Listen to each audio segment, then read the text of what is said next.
In numbers, 61.8 this morning, suspect in Cheptegei killing also succumbs. Ndiema was suspected to have doused the Olympian in petrol before settling her ablaze. The fallen athlete, who suffered 80% burns, died in hospital on September 5th. That story is beefed up for you on page 3. Let's move on and take a look at page 4. AG and Treasury plead with Apex Court to allow Ruto collect tax. The government lawyers say the repercussions of declaring illegal are unfathomable. The petitioners told the court the people's voice is missing and the act ought to be dismissed. That story is beefed up for you on page 4. On page 5, Ruto trouble with finance laws, economy. Now, President adept in politics but having it rough on economy. Finance Bill 2024 sparked the Gen Z protests in June. You want to catch up with more of those insights on page 5 of the Standard this morning. Let's take a look at page 6. Ruto showcases 2-year scorecard of his bottom-up economic plan. The report comes in the wake of youth-led protests driven by rage over broken promises. The president is banking on the scorecard to evaluate the performance of the ministers. That story is beefed up for you on page 6. The numbers look like this. 8.6 million is the number of fertilizer bags distributed to farmers this year, representing a 514% increase since the launch of the subsidy program in 2022. On page 7, city MPs snub Ruto as cracks emerge in UDA-ODM union. Now, fallout in Orange Party over broad-based government. UDA leaders allege plot to isolate Mount Kenya leaders. That story is beefed up for you on page 7. Let's move on and take a look at page 8. Raila succession war rips through ODM with several interests at play. While Orengo and Nyong'o are front runners, there are those who prefer young Turks. Another proposal is having a committee of elders to take up leadership on an interim basis. That story is beefed up for you on page 8. On page 9 this morning, Mount Kenya MPs split on unity calls as Kindiki propped up in the east. DP Rigathi Gachagua facing stiff competition for region's leadership, but bid to unite region is always looked as a hidden agenda. Let's take a look at page 9. This morning on the expert opinion, how Kenya can avoid the worst as world stares at a recession. Is a global recession on the horizon? This is the most significant question in the economics today. It appears public sentiment has been lagging behind the evidence, not least in the United States, where positive headline data had been masking deep problems in the labor market. You want to catch up with that opinion on page 12. On page 13, should National Government Constituency Development Fund kitty be boosted with 10 billion shillings? Now, Priska Achuki says it will enable MPs to launch more projects, so she sides with the opinion. On the contrary, Nelly Chepkemoi, Vice Chair, Wachera organization, says no, there has been misuse of the kitty. So what next? We'll catch up with that on page 13. Now, let's move on swiftly and take a look at other news here on the Standard this morning. We take a look at page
unafanya biashara katika sekta ya elimu, afya bora, usafiri ama unamiliki kampuni yoyote ile?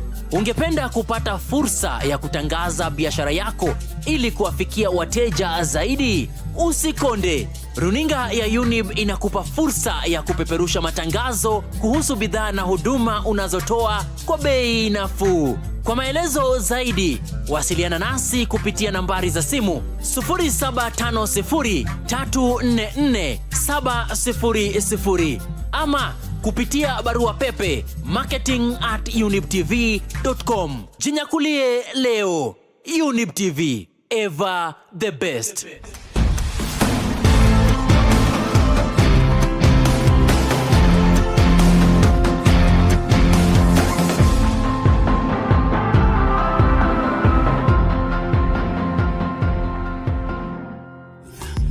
Ever the best. Hallelujah.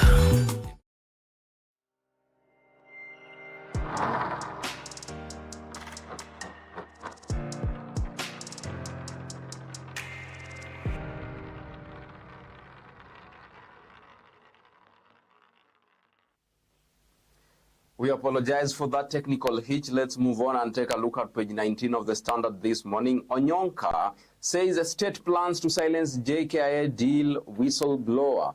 DCI is pursuing Nelson Anyona for alleged computer fraud. Meanwhile, Kenya aviation workers in Mombasa have joined the push for rejection of the deal. That story is beefed up for you on page 19. Now, let's shift gears and take a look at business news on the Standard this morning.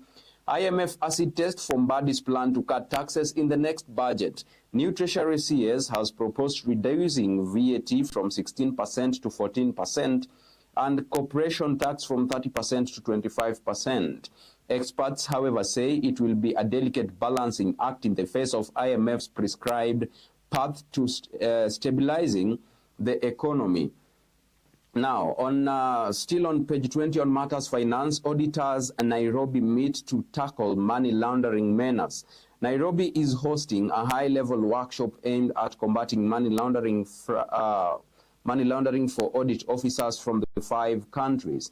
The event is a collaborative effort by the Netherlands, Zambia, Uganda, Sierra Leone, Kenya, Germany, represented by GIZ and other participating nations, to address the pervasive issue of money laundering. In Matters Expansion, DTB opens new branch in Bondo, Siaya County. Bondo Town has seen an upsurge in banking activities, with financial institutions scrambling to grab a share of the town's economic potential. That story is beefed up for you on page 20. Now, let's move on and take a look at international news. Rare face-off. Kamala, the cop against Gish Galloper Trump.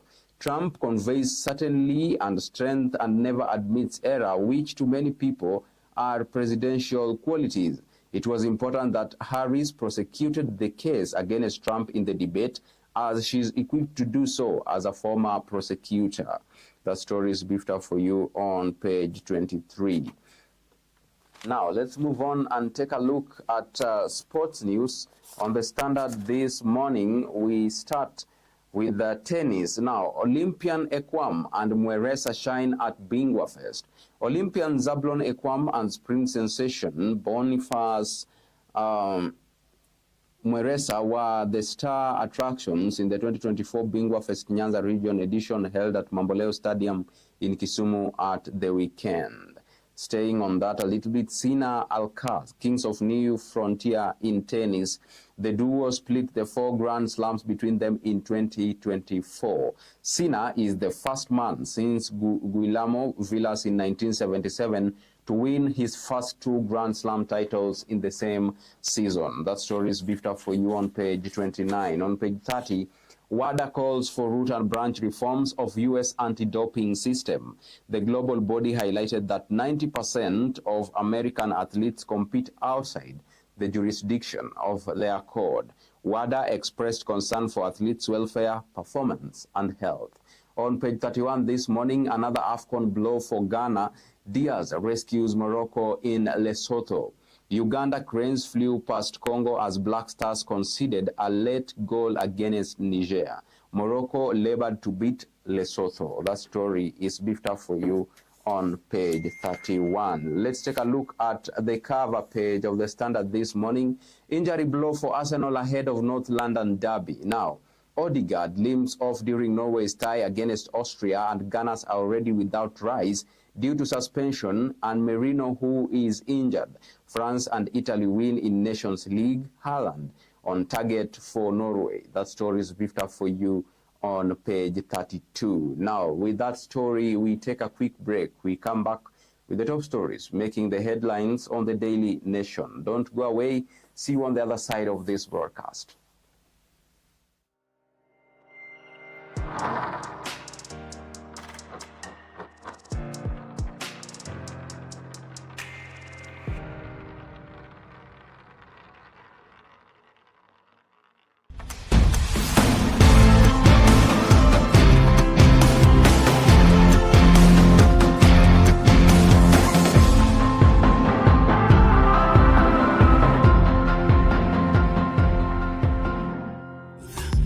Ever the best. Hallelujah.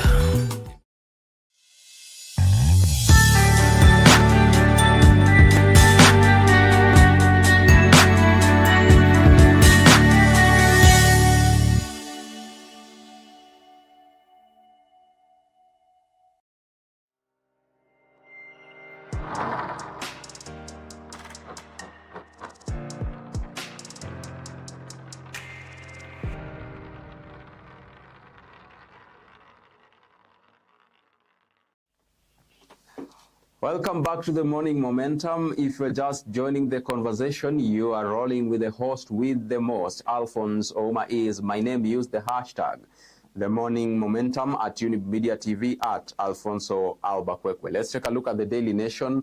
Why Raila MPs skipped Ruto meeting. Now, some ODM members of parliament from Nairobi boycotted a State House meeting with President William Ruto on Monday, exposing simmering tensions and a silent rebellion against a recent deal that brought opposition chief Raila Odinga and his party into broad-based union with the ruling Kenya Kwanza administration. The president had invited MPs for tour of city housing project. That story is beefed up for you on page 4 and page 5. Now, on the cover page, fresh wave of school unrest sparks alarm. Stakeholders in the education sector have expressed concern over cases of unrest in secondary schools that have left property worth millions destroyed and some schools closed over the last 2 weeks. Also on page 8, university in crisis. We'll take a look at that. They are striking over the varsity funding model. On page 3, it wasn't us. Police deny killing 3 in night shootout. Now, let's get up close and candid with the Daily Nation on page 2. Court suspends proposed 30-year JKIA lease to Adani. Law Society of Kenya, KHRC, say deal risks job losses, offers no value for money to taxpayers. Judge certifies case as urgent. Mention scheduled for October 8th to get a judgment date, and that story is beefed up for you on page 2.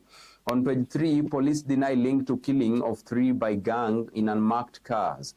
Now, village has suffered a spate of murderers, rapes, and there had been a signal about 3 men committing robberies. That story is beefed up for you on page 3. Let's take a look at page 4, why ODM lawmakers boycotted President's State House meeting. Senator Sifuna says Ruto has no power to summon the MPs. The senior officials says the party is split into ODM in government, ODM IG, and the ODM in opposition, IO. All right, let's take a look at page 5. Nyaribo walks a tightrope as notice of motion for his impeachment is tabled in assembly. Now, Nyamira Governor Amos Kimwomi Nyaribo is walking into a tightrope after a notice of motion for his impeachment was tabled in the county assembly yesterday. Now, let's take a look at page 6. Gachagua versus Kindiki season 2 and Ruto's re-election strategy. Months ago, DP apologized for the bad things he said about Uhuru Kenyatta, but has received no response. Lawmakers from Meru, Tharaka Nithi, and Embu County say they no longer want to be tied to Mount Kenya West. Now, on page 7, in 5 vying for ODM leadership as Raila retires from politics, Governors Anyang' Nyong'o, Orengo, Gladys Wanga, and Simba Arati, as well as Senator Sifuna, have lined up to succeed Raila Odinga, but some members prefer a caretaker committee to take charge. That story is beefed up for you on page 7. Let's move on and take a look at page 8. Varsities shutdown looms. Now, lecturers in some universities have been on strike over the failed implementation of the current collective bargaining agreement. Delayed salaries and failure to remit statutory and third-party deductions are among the issues that have been cited. You want to catch up with that on page 8. Let's move on and take a look at page 10. State plans jobs and funding for Juakali artisans. Now, Diaspora PS says artisans to be linked to jobs abroad. Deputy President says government is keen to increase sector's contribution to economy. That story is beefed up for you on page 10.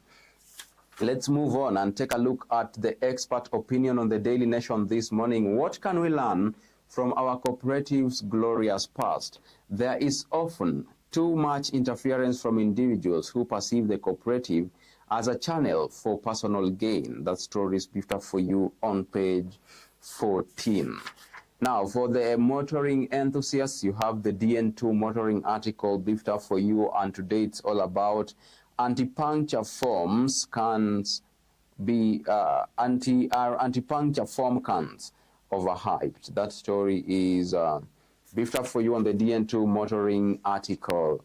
Now, let's move on swiftly and take a look at page 19, County News. Kingi renews unity call after Joho appointment. Now, Joho and Mvurya and Kingi were all under ODM before the latter two switched camp. Mr. Kingi has insisted that region must unite under one party. That story is beefed up for you on page 19. Let's take a look at page 20. International news. Trump-Harris debate to reshape contest. Debates don't always move the needle but can transform the dynamics of a race. Even a small shift in public opinion could alter the outcome, pundits say. Let's take a look at briefly in Kampala, 10 abductees freed from ADF. Now, the Ugandan military and Congolese forces have rescued 5 women and 5 children from the rebel Allied Democratic Forces in eastern DR Congo. The Ugandan military said the group was rescued during a battle with ADF in North Kivu province on Sunday. In Monrovia, 47 escaped prison in Liberia. 47 inmates have escaped from a maximum security prison in Liberia's Magibi County, a rural area east of the West African country's capital, Monrovia, the Justice Ministry says. Initial investigations suggested the inmates escaped the weekend because of a breach in the prison's security system. Let's take a look at Sudan. Sudan and Chad hit by flooding. Lesotho faces severe drought. Now, Sudan and Chad are battling floods, while Lesotho is impacted by drought, a United Nations spokesman said on Monday. The UN Office for the Coordination of Humanitarian Affairs says rains and flooding have affected about 500,000 people in Sudan's South Darfur, Red Sea, River Nile, and northern states since late June. Now, that's the end of international news. Let's move on and take a look at sports news on the Daily Nation this morning. Tragedy. Rebecca's alleged killer was an athletics coach.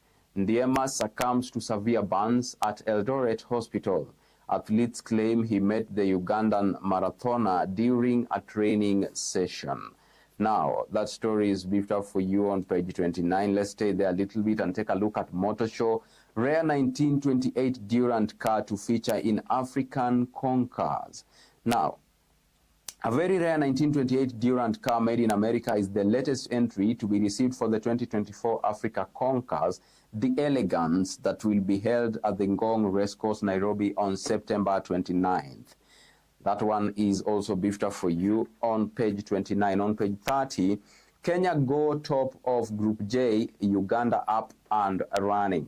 Harambee Stars put Namibia to the sword in Johannesburg to keep AFCON dream alive.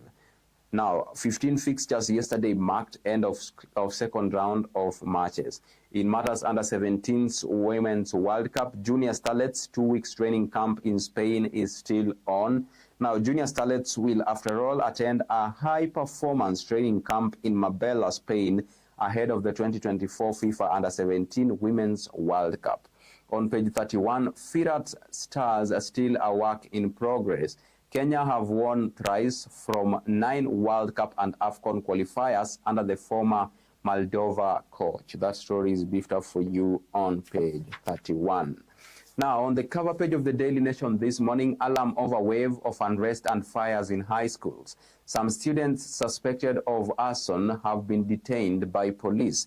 Property worth millions has been destroyed in school fire across the country. Now, with that story of arson and school fires over the past 2 weeks, we come to the end of today's session of the Morning Momentum. Thank you so much for tuning in the Morning Momentum. I have been your host, Alfonsoh. Also, many thanks goes to those who made this broadcast a success. Raphael Wangila behind the lens, and our chief controller today has been Peninah Wachera. See you tomorrow.